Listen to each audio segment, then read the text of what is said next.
క్రిప్టోలో పెట్టాను, స్టాక్స్లో పెట్టాను. నేను ఓన్గా ఒక క్లాతింగ్ బ్రాండ్ స్టార్ట్ చేశాను, టోక్యో థ్రెడ్స్ అని చెప్పేసి, అమెజాన్, ఫ్లిప్కార్ట్లోని.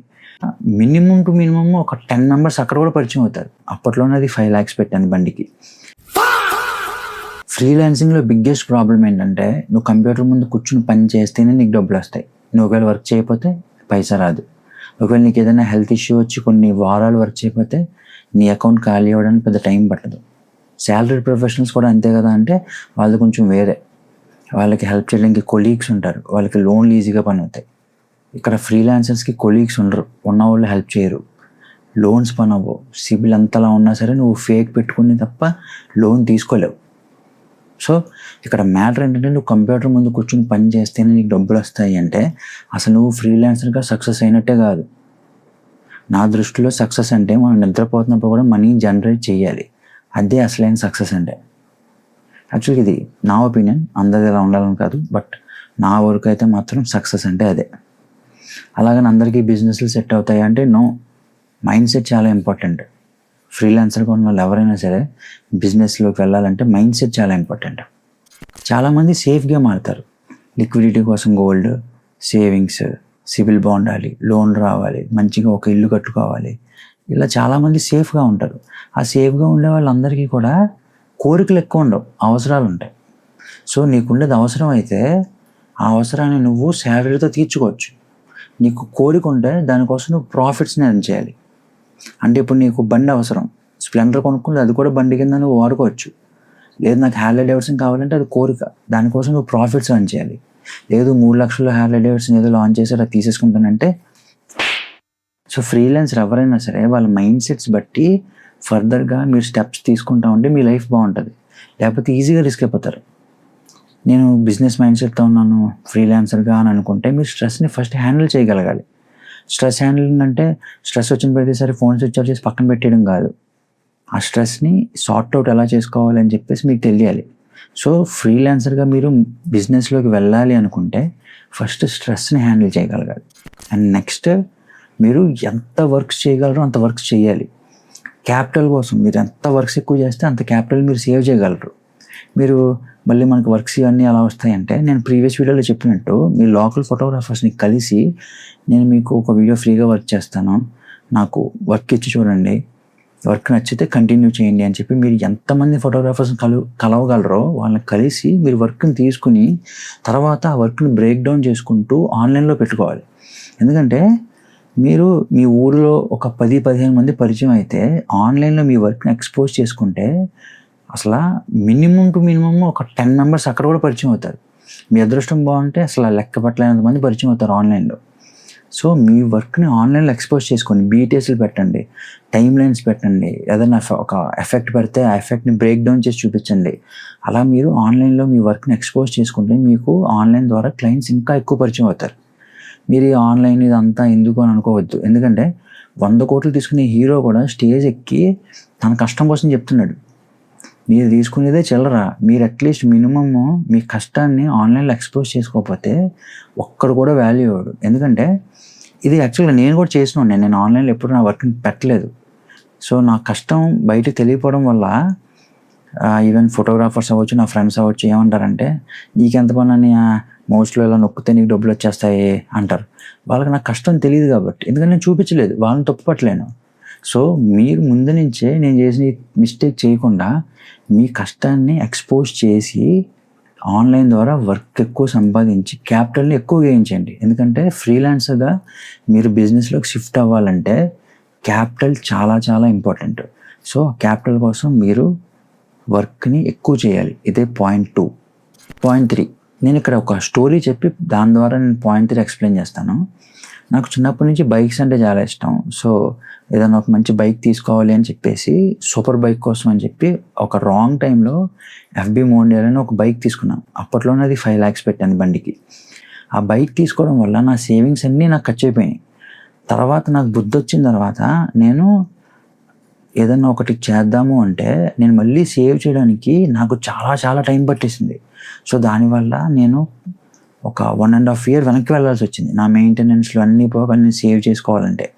సో మీరు ఫ్రీలాన్సర్గా మీ కోరికల్ని కంట్రోల్ చేసుకోవాలి. చంపుకోమని నేను అంట్లా, కంట్రోల్ చేసుకోవాలి. అది ఇప్పుడు కాకపోతే మీరు సరిగ్గా అన్నీ పాటిస్తే ఒక సెర్టైన్ టైంలో ఈజీగా అన్నీ మీరు తీసుకుంటారు.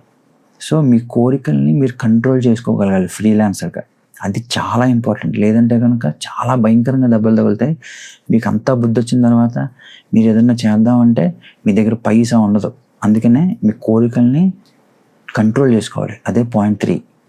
Point number 4, while working think about your business. నువ్వు మార్కెట్లో ఒక ప్రాబ్లమ్ని ఫైండ్ అవుట్ చేసి ఆ ప్రాబ్లమ్కి నీ ప్రొడక్ట్ ద్వారా సొల్యూషన్ని చూపించడమే బిజినెస్ అంటే. ఇదంతా కూడా నువ్వు ఫ్రీలాన్సర్గా వర్క్ చేస్తున్న టైంలోనే చెయ్యాలి. దానికోసం నువ్వు నీ టైంని డివైడ్ చేసుకోవాలి. అంటే వర్క్ కోసం కొంత టైము, రీసెర్చ్, ఈ బిజినెస్ రీసెర్చ్ అంతా దానికోసం ఒక టైం అని చెప్పి నువ్వు కేటాయించుకోవాలి. ఇదంతా ఎందుకంటే నువ్వు వర్క్ చేస్తున్న టైంలోనే ఈ బిజినెస్ కోసం నువ్వు అంతా థింక్ చేసి ఒక ప్రాపర్ సెటప్ అంతా చేసుకుంటే నువ్వు క్యాపిటల్ ఎంత ఎర్న్ చేయాలి, నువ్వు రోజుకి ఎంత వర్క్ చేయాలని చెప్పి నీకు ఒక మినిమం ఐడియా వస్తుంది. లేదు నా వర్క్ అంతా అయిపోయిన తర్వాత నా కెరియర్ అంతా సర్వనాశనం అయిపోయిన తర్వాత నేను బిజినెస్ కోసం ఆలోచిస్తానంటే ఆల్రెడీ నీ కెరియర్ నాశనం అయిపోయింది కాబట్టి నీ దగ్గర పైసా ఉండదు. సో నువ్వు వర్క్ చేసిన టైంలోనే నువ్వు ఏం పెట్టాలనుకుంటున్నావో, ఏ బిజినెస్ అయితే చేయాలనుకుంటున్నావో దాని గురించి ముందే ఒక అవగాహన పెట్టుకుంటే నువ్వు బడ్జెట్ ఎంత సేవ్ చేసుకోవాలని కూడా నీకు ఒక ఐడియా వస్తుంది. దాన్ని బట్టి నువ్వు వర్క్ చేయగలవు, వర్క్ని తెచ్చుకోగలవు, సేవ్ చేయగలవు. లేదు అలా కాదు అంటే చెప్తున్నాను కదా, అస్సలు పని అవ్వదు. కావాలంటే ఒక షెడ్యూల్ పెట్టుకో. నేనైతే ఇదే షెడ్యూల్ ఫాలో అయ్యేవాడిని. మార్నింగ్ 6:30కి లేచి వర్క్ 12 లోపు కంప్లీట్ చేసేవాడిని మధ్యాహ్నం. నెక్స్ట్ భోజనం చేసిన తర్వాత ఇంకా మధ్యాహ్నం నుంచి ఇంకా నైట్ అంతా కూడా నా బిజినెస్ కోసం వాటి కోసం ట్రై చేసేవాడిని. నేను చాలా బిజినెస్లో ఏళ్ళు కాళ్ళు పెట్టేశా. క్రిప్టోలో పెట్టాను, స్టాక్స్లో పెట్టాను, అన్నిట్లో పెట్టి చేతులు కాల్చుకున్నా. ఇదంతా నేను మీకు చెప్తా. సో మీరు వర్క్ చేస్తున్న టైంలోనే మీరు మీ ఏ బిజినెస్ పెట్టాలనుకున్నా ఆ బిజినెస్ కోసం టైంని కేటాయించి ఆలోచించాలి. మీరు పీక్ టైంలో ఉన్నప్పుడు ఇదంతా చేయాలి, నాశనం అయిపోయాక కాదు. పాయింట్ 5, డోంట్ చేసే high investment business as your first business. First బిజినెస్సే భారీ బడ్జెట్ శంకర్ సినిమాలో ప్లాన్ చేయకూడదు. మీరు ఫస్ట్ బిజినెస్ ఎంత చిన్నగా ప్లాన్ చేసుకుంటే అంత మంచిది. ఎందుకంటే అది మీరు భారీగా ప్లాన్ చేస్తే అది ఎంత రిస్క్ అవుతుందో నేను చెప్తా. ఎందుకంటే నేను ఆల్రెడీ అది ట్రై చేశాను. నేను ఓన్గా ఒక క్లాతింగ్ బ్రాండ్ స్టార్ట్ చేశాను, టోక్యో థ్రెడ్స్ అని చెప్పేసి, అమెజాన్, ఫ్లిప్కార్ట్లోని. సేల్స్ అన్నీ కూడా బై లక్ అంతా బాగానే అయ్యేది. But due to some ego issues తోటి నేను దాన్ని నాశనం చేసేసుకున్నాను. అది అందరికీ సెట్ అవుతుందని చెప్పలేం. నాకైతే నేను బడ్జెట్ పెట్టినా సరే నాకు పని అయింది. కాకపోతే మీరు హై ఇన్వెస్ట్మెంట్ ఏదైనా ఒక బిజినెస్లోకి దిగితే ఫెయిల్ అయ్యే ఛాన్సెస్ చాలా ఎక్కువ. సో నాకు పని అయింది కదా అని చెప్పేసి మిమ్మల్ని కూడా అలా పెట్టమని నేను అంటలా. నాకు by luck and some work ఇదంతా కలిసి వచ్చి నాకు పని అయింది. సో నేను చేసిన అలాంటి రిస్క్లు మీరు చేయకుండా ఫస్ట్ బిజినెస్ మీరు చిన్న చిన్న బడ్జెట్లతో మొదలు పెట్టండి. చిన్న చిన్న బడ్జెట్లతో బిజినెస్లు చాలా ఉంటాయి. పికిల్స్ బిజినెస్ ఉంటుంది. ఇంకా ఆన్లైన్లో మీరు ఇన్స్టాగ్రామ్లో చూసుకుంటే చాలామంది లేడీస్ సోప్స్ కూడా తయారు చేసి ఆన్లైన్లో సెల్ చేస్తారు. ఈ సోపులు ఇవన్నీ మన వల్ల అవుతాయా అంటే మార్కెటింగ్ చేస్తే ఏదైనా పని అవుతుంది. అంతెందుకు చిన్న చిన్న కుర్రోళ్ళు ఇంట్లో స్నాక్స్ తయారు చేసి ఆ స్నాక్స్ని అమ్ముతున్నారు. కొంతమంది గీ తయారు చేసి గీ అమ్ముతున్నారు. కొంతమంది సోపులు తయారు చేసి సోపులు అమ్ముతున్నారు. కొంతమంది ఈ మొరింగా పౌడర్స్ అవి ఇవి అమ్ముతున్నారు. కొంతమంది ఇంకా చాలా రకాల బిజినెస్లు చేస్తున్నారు ఆన్లైన్లో చిన్న చిన్న బడ్జెట్లతోటి. పికిల్స్ చేస్తున్నారు కొంతమంది. సో మీరు పెద్ద పెద్ద ఇన్వెస్ట్మెంట్లతో ఉండే బిజినెస్లు కాకుండా ఫస్ట్ బిజినెస్ చిన్న చిన్న ఇన్వెస్ట్మెంట్లతోనే స్టార్ట్ చేయండి. మీరు ఫెయిల్యూర్ అయ్యే ఛాన్సెస్ చాలా తక్కువ ఉంటాయి. At the same time fail అయినా మీరు ఈజీగా కోలుకోవచ్చు. పెద్ద ఇన్వెస్ట్మెంట్లతో చేశారా, తగిలిందంటే వెళ్ళిపోతారు ఎక్కడికో. అందుకని చెప్పి ఫస్ట్ బిజినెస్ ఎప్పుడూ కూడా చిన్న ఇన్వెస్ట్మెంట్తో ఉండేలా చూసుకోండి. పాయింట్ నెంబర్ 6, నువ్వు బిజినెస్ ఏం చేయాలని డిసైడ్ అయిన తర్వాత దానికి మార్కెటింగ్ అసలు ఎలా చేయాలని ముందు నుంచే ఆ మార్కెటింగ్ వేస్ అన్నిటిని ఫైండ్ అవుట్ చేసుకోండి. ఎందుకంటే ఒక బిజినెస్ అయినా ఒక వర్క్ అయినా అది బయటికి వెళ్ళాలి అంటే మార్కెటింగ్ చాలా చాలా ఇంపార్టెంట్. మార్కెటింగ్ సరిగ్గా చేస్తే వరస్ట్గా ఉన్న ప్రోడక్ట్ను కూడా జనాల చేత కొనిపించవచ్చు. కొనిపించి అది బాగుందేమో అని చెప్పి ఒక భ్రమ కలిగించేలా చేయించవచ్చు. ఒక సన్స్క్రీన్ బ్రాండ్ ఉంటుంది, అది అలానే చేసింది చాలామందితోటి. సో మార్కెటింగ్ చాలా చాలా ఇంపార్టెంట్.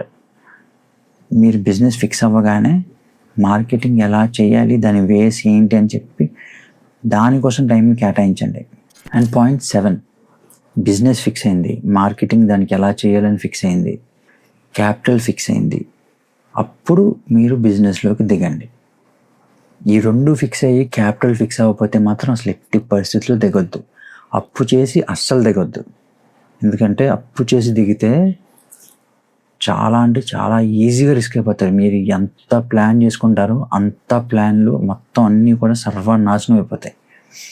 సో మీ క్యాపిటల్ మీ బిజినెస్కి తగ్గట్టు సెట్ అయ్యింది అన్న తర్వాత అప్పుడు మీరు బిజినెస్లోకి దిగండి. దిగి మీరు మెల్లిమెల్లిగా దానికోసం వర్క్ చేస్తూ ఉండండి. అంటే మీ ఎడిటింగ్ కోసం 50% ఎఫర్ట్స్ పెట్టండి, మీ బిజినెస్ కోసం 50% ఎఫర్ట్స్ పెట్టండి. వర్క్ని డివైడ్ చేసుకోండి. లేదు అని చెప్పేసి ఓన్లీ బిజినెస్ మీదే 100% పెట్టేశారంటే మీకు మనీని క్రియేట్ చేసే ఈ ఎడిటింగ్ సోర్స్ మెల్లిగా మిమ్మల్ని వదిలేయడం మొదలెడుతుంది. మీకు మెయిన్గా ఆ టైంలో మనీ జనరేట్ చేసేది ఓన్లీ ఎడిటింగే. మీరు ఎందుకంటే బిజినెస్లో అప్పుడే అడుగులు వేస్తున్నారు కాబట్టి అది మీకు మనీని జనరేట్ చేయలేదు. సో మీకు మనీ జనరేట్ చేసే ఆ ఫ్రీలాన్సింగ్ వర్క్ ఏదైతే ఉందో దాన్ని మీరు నెగ్లెక్ట్ చేశారంటే ఈ బిజినెస్ని ఎక్కువ కాలం రన్ చేయలేరు.